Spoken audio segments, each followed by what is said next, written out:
ইমাম রাজি গেলেন আবুল হাসান খারখানির বাড়িতে, দরজার মধ্যে নাড়া দিলেন, কেউ আছেন? একবার দুইবার দিলেন, কোনো আওয়াজ আসে না।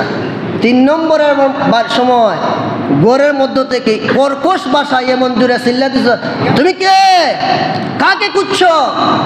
অর্থাৎ ইমাম রাজি খুঁজতেছিলেন আবুল হাসান খারখানিকে, মাসলা জিজ্ঞাসা করবেন।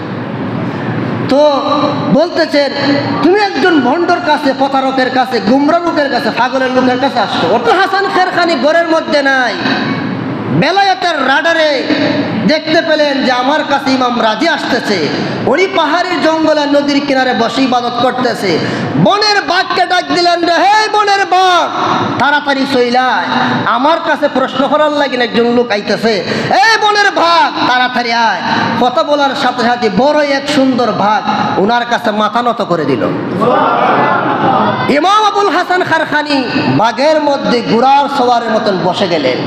বন থেকে বিষাক্ত একটা সাপ হাতের মধ্যে ধরলেন, ধরে চাবুক বানাইলেন বিষাক্ত সাপকে। সুবহানাল্লাহ। বসলেন কোথায়? বাঘের উপরে। বিষাক্ত সাপকে চাবুক বানালেন। ঘোড়া যেভাবে দৌড়ায় সেভাবে দৌড়াতে শুরু করলেন। দৌড়াতে দৌড়াতে দেখেন ইমাম রাজি তার সামনে। সুবহানাল্লাহ।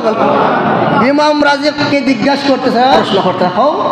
ইমাম রাজি কয়, কিতাব প্রশ্ন করতাম, বাঘের মধ্যে দিয়ে আপনি গোয়া, হাতের মধ্যে বিষাক্ত সাপ চাবুক বানিয়েছেন, এই অবস্থা দেখিয়া কিতাব প্রশ্ন করতে আসলাম, এটা বুঝলে গেছি গা।